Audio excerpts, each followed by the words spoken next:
Mesdames et messieurs, bienvenue dans l'édition de 20h. Voici le sommaire. Le processus de recrutement des experts internationaux chargés de l'audit du fichier électoral a franchi une étape décisive. Dans un instant, les détails sur le rapport final des résultats de cette procédure menée par le comité de pilotage de l'audit du fichier. Ensuite, l'université d'Abomey-Calavi est sur le point d'implanter une réforme majeure de ses programmes de master. Cette initiative vise à optimiser l'organisation et la gestion actuelle des offres de formation de master. Nous en saurons plus dans cette interview avec le recteur de ce haut lieu de savoir. Pour finir, quelques usagers de la route reviennent sur les causes d'absence ou de manque de courtoisie sous nos axes routiers. Il est courant de voir quelques comportements entre usagers qui finissent parfois mal. C'est tout pour le sommaire. Chers internautes, l'université d'Abomey-Calavi, un pôle d'excellence académique, est sur le point d'implanter une réforme majeure de ses programmes de master. Cette initiative vise à optimiser l'organisation et la gestion actuelle des offres de formation de master en mettant un accent particulier sur l'intégration des dimensions professionnelles et recherche au sein des unités de formation et de recherche pour mieux cerner certains contours de cette réforme. Martin Liptivi s'est rapproché du recteur de l'université d'Abomey-Calavi, Romuald Roumi et Toussaint Bossa nous en disent plus dans cet élément.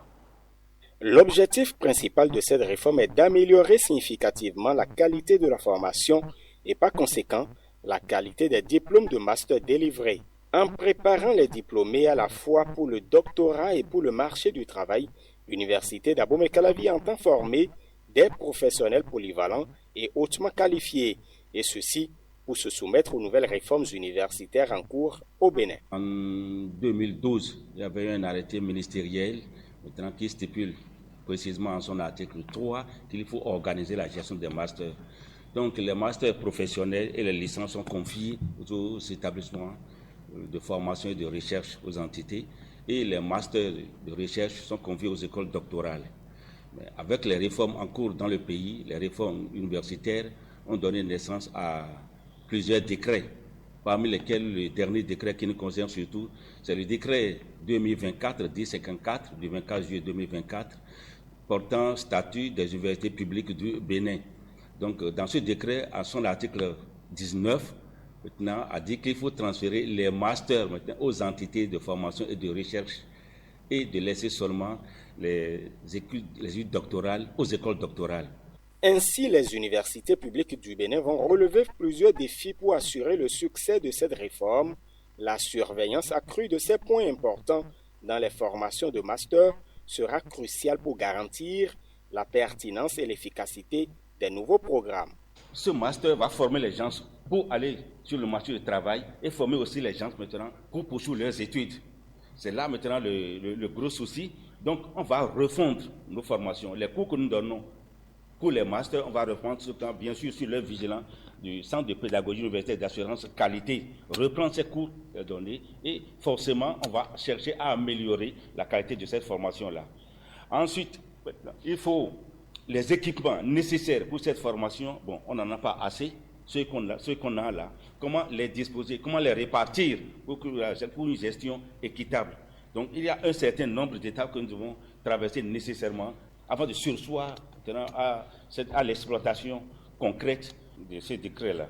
Cette réforme marque une étape importante dans l'évolution de l'enseignement supérieur au Bénin, visant à doter les diplômés de master des compétences nécessaires pour exceller dans leur parcours académique et professionnel. Mais il y a des préalables. La première démarche en cours, on a déjà commencé. Il faut sortir officiellement une note de service pour inviter les gens, les entités surtout, à se préparer. Les écoles doctorales aussi à céder. En principe, 2025-2026, ça doit démarrer. Mais étant donné qu'on n'est pas encore préparé, on ne peut pas bloquer les étudiants qui sont en attente d'inscription. Les rumeurs circulent comme quoi non, on ne veut pas les bloquer dans l'inscription. Donc, il y aura encore d'autres réunions que nous allons tenir pour fixer la date. Mais ce qui est sûr, 2026-2027 déjà, on est entré dans l'application concrète de ce décret. En définitive, cette réforme des masters à l'université d'Abomey-Calavi représente une ambition forte celle de former une nouvelle génération de leaders et d'innovateurs capables de propulser le Bénin sur la scène internationale tant dans le domaine de la recherche que sur le marché du travail. Le processus de recrutement des experts internationaux chargés de l'audit du fichier électoral a franchi une étape décisive. Le rapport final sur les résultats de cette procédure menée par le comité de pilotage de l'audit du fichier électoral du Bénin est désormais disponible et parvenu à la rédaction de Matin Libre. TV Kamash Eke nous en donne des détails. Cette étape marque l'aboutissement du processus lancé pour garantir la transparence et la crédibilité des prochaines élections. Menée par le comité de pilotage de l'audit du fichier électoral du Bénin, la procédure a permis la sélection rigoureuse d'experts hautement qualifiés issus de divers pays en droit, démographie statistique, en biométrie et en système d'information. Leur mission, évaluer la fiabilité et la qualité du fichier électoral national en toute impartialité. La commission était meublée de 4 figures qui se sont assurées de l'évolution et de la partialité des sélections. Ils étaient 32 postulants en qualité d'experts après la réception des dossiers de candidature, dont 31 dossiers en individuel et un dossier du bureau d'études BECI. Le critère principal de sélection était l'accumulation obligatoire de 110 points. Suite à un examen approfondi par la commission mise en place et conformément aux prescriptions du point 6, avant-dernier paragraphe de l'avis à la manifestation d'intérêt, la commission a enclenché le processus de négociation avec les candidats présélectionnés. Il s'agit de Ronsard Malonda, expert international en droit qui nous vient de la RDC, de Karine Salim Majira, expert international en démographie statistique venu de France, de Fabien Marie, expert international en biométrie aussi de France, et enfin de Pama Alpha, expert international en système d'information du Togo. Le 23 juin dernier était consacré à la journée de la fonction publique. Elle célèbre le travail des agents et est l'occasion de mettre en lumière leur rôle essentiel dans le développement et le fonctionnement de la société. Mais que pensent les partenaires sociaux de la fonction publique béninoise? Nous avons posé la question à Moudachirou Bachabi, secrétaire général de la Confédération générale des travailleurs du Bénin. Une fonction publique est faite de règles. Si les règles sont appliquées et respectées comme ça se doit, on aura des fonctionnaires modèles. Je crois que le génie béninois fait quand même que nous avons des cadres compétents. Mais quel type de gouvernance les gère? Pour quels résultats? Lorsque vous avez une administration publique qui est truffée d'agences, qui est truffée de fonctionnaires de toutes catégories, c'est-à-dire qu'on a infesté l'administration publique de statuts divers. Aujourd'hui, je ne sais pas s'il y a une possibilité de dire ce qu'on appelle fonctionnaire public là. Il représente quel pourcentage aujourd'hui pour notre État? Donc c'est un débat sérieux. On ne peut pas avoir une administration publique avec des rémunérations à géométrie variable et des statuts, les gens y accèdent, pas par le même canal, et finalement les règles du jeu sont faussées. Donc il est évident aujourd'hui que nous avons besoin de faire les états généraux de la fonction publique béninoise pour que nous puissions nous rendre compte, effectivement, l'agent public c'est qui? Comment devient-on agent public? C'est vrai, on va dire qu'il y a des tests, mais aujourd'hui vous savez très bien que depuis des années, des gens ne peuvent plus faire des concours professionnels, les gens sont bloqués à un niveau d'échelle qui ne leur permet pas de continuer. Même les propres règles dont on s'est doté, notre État peine à les appliquer correctement.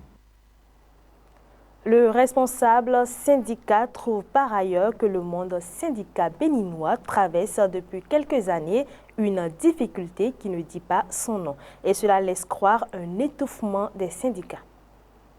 Il est évident que le mouvement syndical béninois traverse une période d'ajustement parce que justement la gouvernance que nous vivons depuis 2016 impose que les organisations se reprennent et affûtent autrement leurs armes. C'est ça qui laisse croire que le mouvement syndical est étouffé. Mais vous devez comprendre que ce qui se passe à la bourse aujourd'hui, on est en pleine restructuration des forces. Aujourd'hui, vous avez certainement entendu parler de l'Alliance Aube Nouvelle, qui est une réalité désormais au niveau de nos secteurs, tout au niveau de l'éducation. On a pu écrire autrement l'histoire du mouvement syndical en fédérant les énergies. Nous avons connu sous la rupture ce que nous avons appelé le G6, qui était un regroupement de 6 confédérations. Ce G6-là n'a pas résisté aux troisièmes élections professionnelles nationales. Mais après, avec un peu de recul, nous avons travaillé à rebâtir un ordre syndical qui permette d'obtenir, disons, un meilleur ajustement des rapports de force. C'est ça qui donne aux nouvelles. Vous avez la CSA Bénin, la CGTB et le NSTB qui travaillent à cela. Parce que notre objectif, c'est de mettre en face de la gouvernance publique un mouvement syndical assez résilient pour porter, disons, le rêve des travailleurs. C'est ce que nous faisons.